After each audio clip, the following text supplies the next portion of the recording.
Midnight, a frozen river. Armed guards watching from the shadows as two groups step onto a bridge that technically belongs to no one. And everyone. No gunfire, no shouting, just a long, terrible silence as men who've spent years in enemy prisons are walked past each other like pieces in a deadly game of chess. This isn't a movie, it's a spy swap, one of the strangest rituals of the Cold War. Instead of soldiers clashing on battlefields, the United States and the Soviet Union often fought in the shadows with intelligence, deception, and betrayal. But when spies were caught, humiliated, and locked away, something curious happened. Both sides suddenly needed each other. In this video, we're going deep into the world of Cold War spy swaps, the bridges, the backroom deals, and the betrayals that changed lives and even nudged the course of history. By the end, you may never look at the word prisoner the same way again. To understand spy swaps, we have to start with the basics. Why would mortal enemies help each other at all? During the Cold War, the CIA, KGB, MI6, Stasi, and others waged a silent war of infiltration and subversion. Agents risked everything to steal secrets, and when they were caught, they became incredibly valuable. A captured spy was a propaganda trophy, a potential source of intelligence, and crucially, a bargaining chip.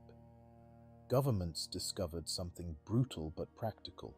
Sometimes trading one of your own for one of theirs was better than leaving people to rot in foreign prisons.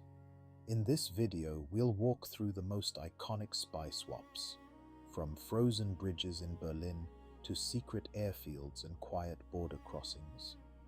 We'll meet the real people behind the deals, the quiet negotiators, and the betrayed agents.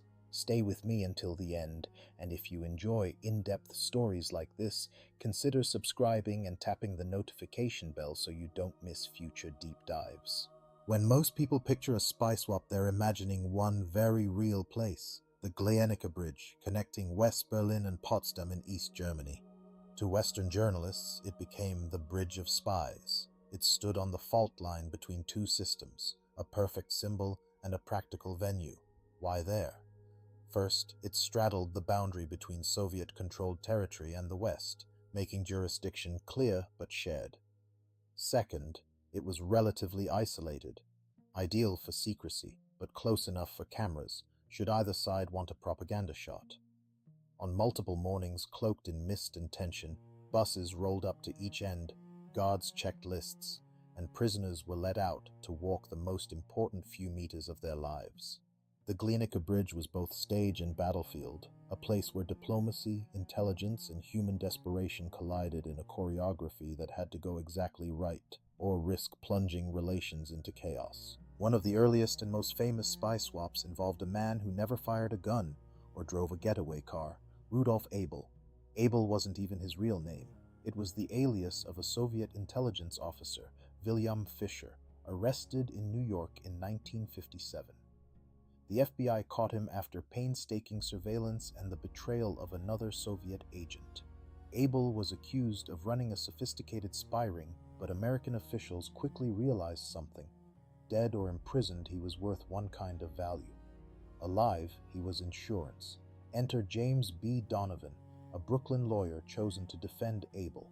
Donovan argued controversially that Abel should live precisely because he might one day be exchanged for an American.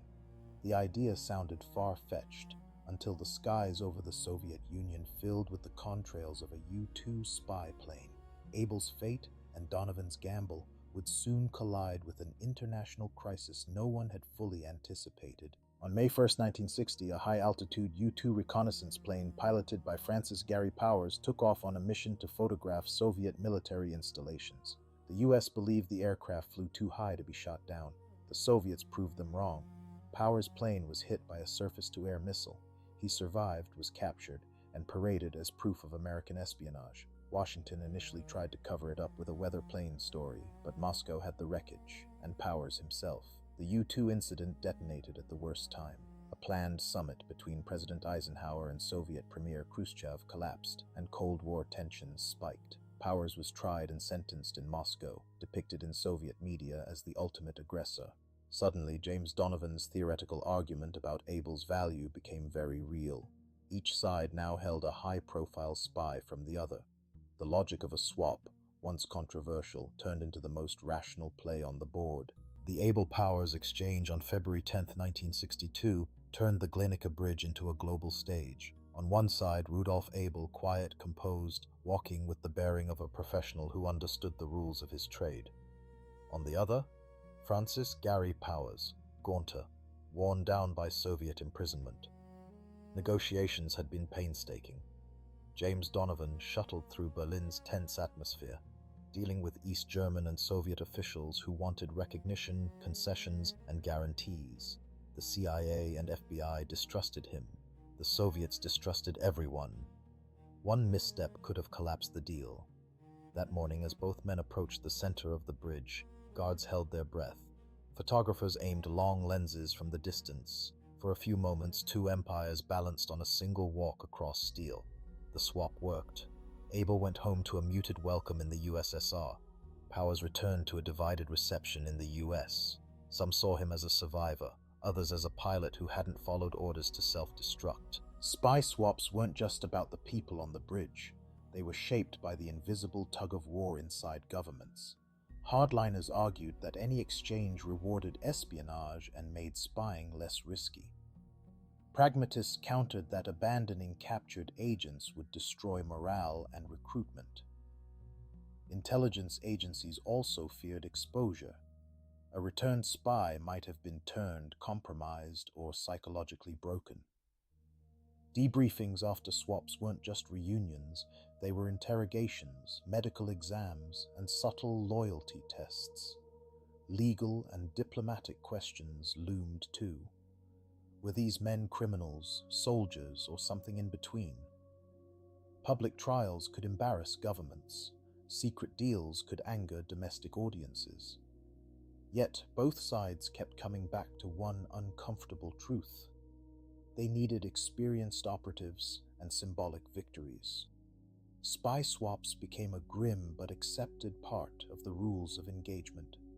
Every time a bus rolled onto a border crossing with covered windows, it carried not just prisoners but also the internal arguments of countless unseen officials. Berlin was the most dangerous chessboard of the Cold War, a place where a wrong turn could land you in the hands of the Stasi or CIA. While Glienicke Bridge became legendary, another focal point of exchanges was Checkpoint Charlie, the iconic crossing in divided Berlin. In October 1963, an extraordinary deal unfolded. 23 Western agents and suspected agents, including individuals who had spied for the West or tried to flee the East, were exchanged for 4 Soviet bloc spies held by the West. Here, the spectacle was more visible. Tanks had faced off at this checkpoint in 1961. By 1963, the atmosphere was still electric. Plainclothes officers, marked border posts, concrete barriers, and the ever-present Berlin Wall formed the backdrop. For many of those walking through, this wasn't just a trade between superpowers, it was a personal resurrection from the nightmare of East German prisons like Hohenschönhausen, where interrogation could last for months in windowless cells. Spy swaps weren't limited to the US and USSR. Smaller states and allied services quietly participated in their own exchanges, sometimes using neutral countries as intermediaries. One striking example involved the Israelis and Soviets. After the 1967 Six-Day War, several Israeli citizens and dual nationals were detained in Eastern Bloc countries under suspicion of espionage or disloyalty. Over time, complicated deals emerged, some public, many not, where prisoners, including spies, were traded or released in multi-step arrangements involving multiple governments. Neutral states like Austria or Finland occasionally hosted or facilitated exchanges, giving both sides a way to save face. A swap might be presented as a humanitarian gesture, or a routine repatriation rather than an admission that espionage had taken place. In these cases, the lines blurred even further. Was a detainee a political prisoner, an actual spy, or simply a pawn? Often, only a handful of intelligence officers ever knew the full truth. From the outside, spy swaps can look strangely civilized. No gunfights, just paperwork and protocol. But beneath the choreography lurked paranoia. What if the person you were getting back wasn't really yours anymore? Both blocs worried about turned agents, spies who had agreed, under pressure or persuasion, to work for their captors. Returning such a person could mean importing a double agent into your own services. To guard against this, debriefings after exchanges were intense. Returned operatives were questioned repeatedly about their captivity, interrogators, and any recruitment attempts. Psychological evaluations tried to spot stress fractures or inconsistencies. Sometimes agencies planted subtle misinformation with them, then watched to see where it surfaced. There was pressure on the other side, too. Spies returned to the East risked suspicion from their own services, which feared they had broken under Western questioning. For some, homecoming meant not freedom, but surveillance, demotion, or even a quiet trip to an internal prison. Every swap carried the risk of betrayal, not just of states, but of individuals. Intelligence work is built on secrets, and sometimes the biggest secrets aren't about enemy operations, but about your own people. Consider the role of moles like Aldrich Ames in the CIA or Oleg Gordievsky in the KGB. While they weren't themselves products of a bridge exchange, their actions shaped who ended up on those bridges. Ames's betrayal in the 1980s, for example, led to the exposure and execution of numerous Soviet agents working for the CIA. Now imagine, if one of those betrayed assets had survived long enough to become part of a swap, their very presence on a list could reveal which networks had been compromised. For captured agents, this uncertainty was brutal. Were they forgotten, protected, or deliberately left off an exchange list because someone in their own service had sold them out? The justice of spy swaps, if it existed at all, was extremely selective. Not every exchange happened on a bridge. In 1985, a complex operation known as the Big Swap unfolded at Berlin's Glienicke Bridge and at Checkpoint Charlie, involving multiple agents from various countries. Among them were Soviet dissidents and Eastern Bloc citizens who'd spied for the West. Western intelligence services saw an opportunity to free not only professional spies, but also political prisoners whose only crime was dissent. For the Eastern regimes, bundling them into an intelligence trade disguised the release of their critics as a hard-nosed security transaction, not a concession on human rights. On the ground, the day looked strangely ordinary. Buses, checklists, a cold wind slicing across gray concrete. But inside, lives were being rebooted. Some prisoners stepped off the bus into a world they barely recognized. Western consumer culture, new fashions, changed cities. It was one of the last great performances of the spy swap era, just a few years before the Berlin Wall fell for good. Spy swaps didn't end with the Cold War. The logic, trading people as leverage, survived. In 2010, for instance, the US and Russia conducted a high-profile exchange in Vienna involving 10 members of a Russian sleeper network arrested in America and 4 prisoners held in Russia. The choreography felt familiar.